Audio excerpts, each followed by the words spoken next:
Hey guys, Joe here, and in today's video we're taking a look at a pretty cool piece from Heckler & Koch. Today we are looking at the HK P30L in 9mm.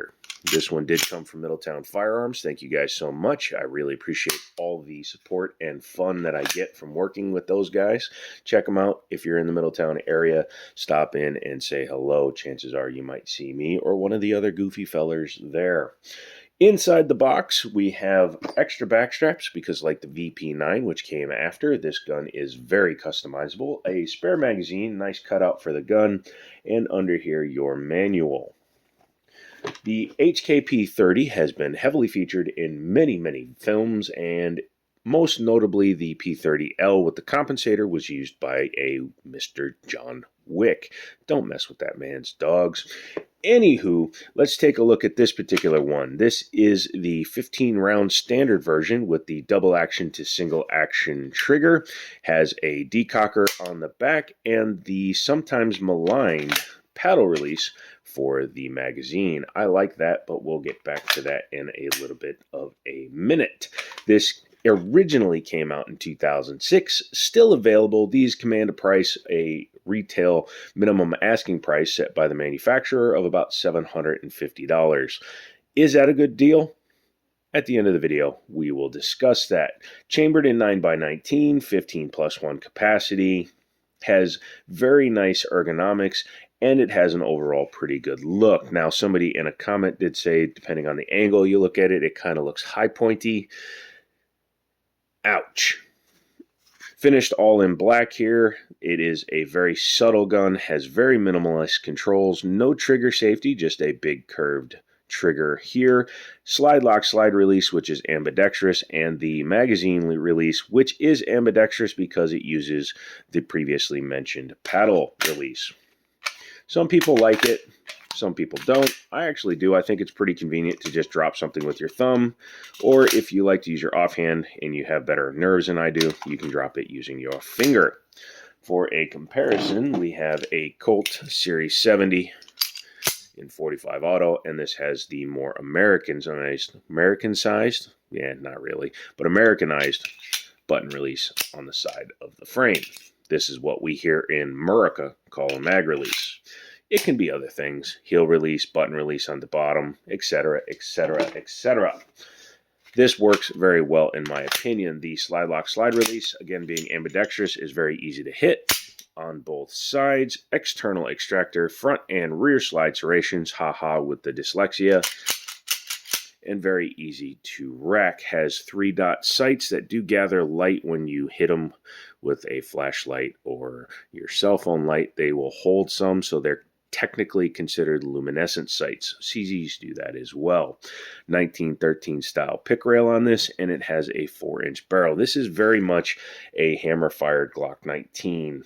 If you want to compare it to anything directly.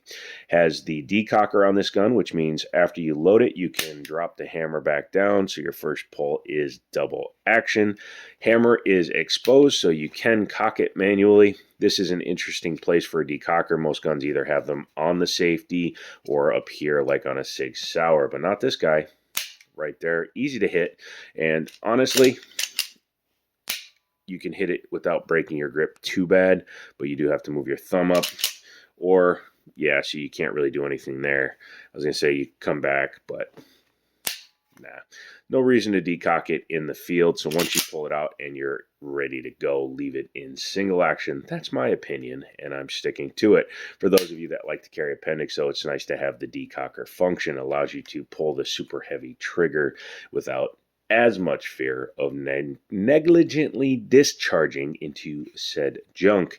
Has some finger grooves up front. That's fine. They're kind of vestigial, and my hand does actually fit pretty well onto the grip. Has a couple of cuts on the side here for stripping out magazines should they be stuck because of a double feed, etc. Very, very nice. The backstrap on here is the standard one, and it feels good. Same thing with the side panels. They're relatively swollen. You do get flat ones and even more humped side panels in the box. Flat top on the top has a couple of roll pins. That's for the firing pin block and the external extractor. You will also see a little bit of red showing there. That's because when the gun is loaded, this is your loaded chamber indicator. Let's talk about the trigger real quick. Again, it is double action to single action. Double check that it is empty. It does fire with the mag out of the gun. And double action pull is relatively heavy, but it's very, very smooth. My CZ75 has a half cock feature. This gun could benefit from that. However, like I said, this gun just feels smooth. It does have a bit of a feel of a half cock, but it really doesn't change the pull much. But if you pull straight through, very nice. Single action is always a better trigger. It's much shorter and it feels better. About halfway back out, a little bit of take up again and drops it. One thing you'll notice when dry firing empty is that the mag release likes to come up. When you insert the magazine, it drops the paddle release back down for a more flush feel so you don't run your finger into the paddle release. That's just because of the way the mag release works.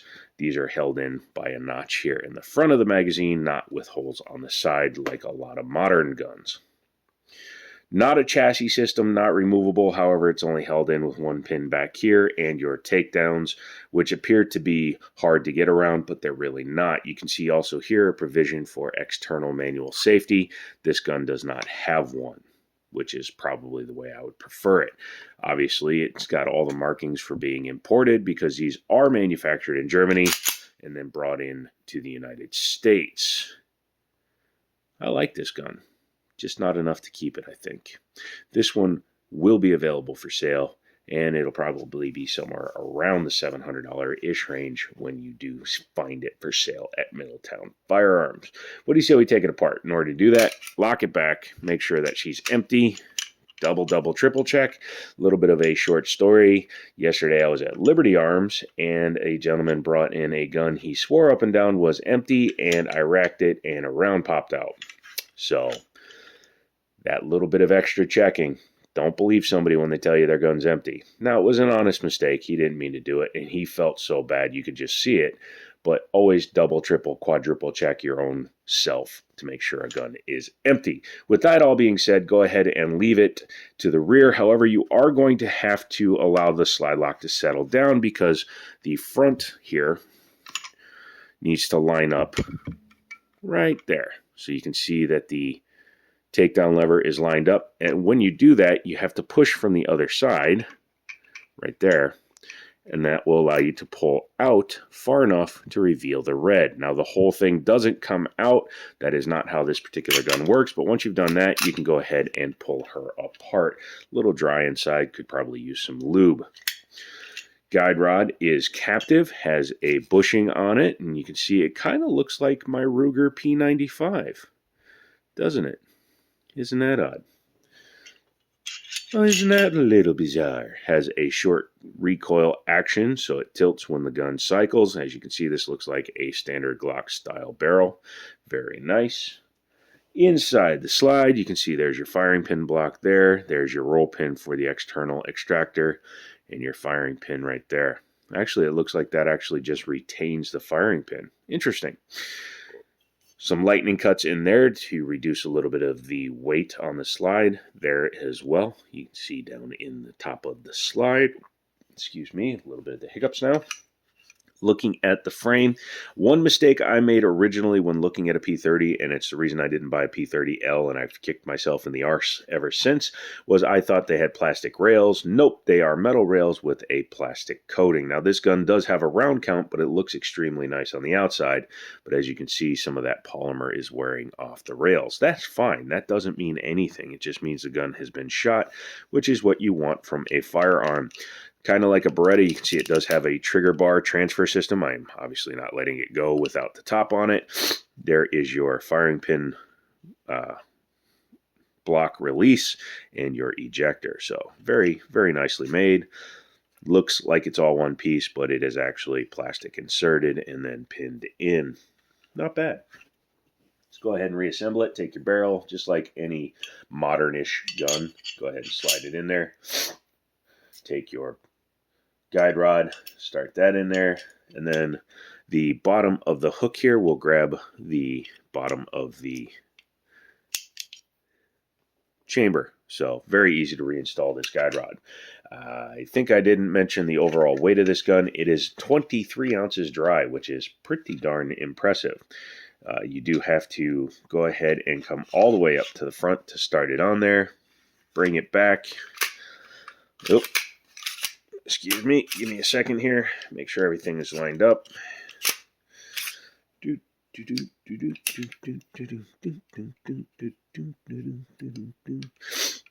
If things aren't lined up, it won't go back together, so you do have to be aware of that. There we go. Sorry. I like to do some stuff off camera because it makes things easier. Bring it back to the front notch. Sorry. Sorry, he's saying sorry a lot. And then just push your takedown lever back in. And make sure you're functioning again. Very nice gun. Very cool. I bought it on a whim. And that's the only thing I regret here. Would I buy one again? Probably, if I can get a good deal on it. If you want a good deal on this one, contact Middletown Firearms. Tell them you saw it on the Jiminy Show and you'd like to get one. They still manufacture this gun brand new. Again, brand new cost is around $750. Used cost, you're still going to pay around $700, so be prepared for that.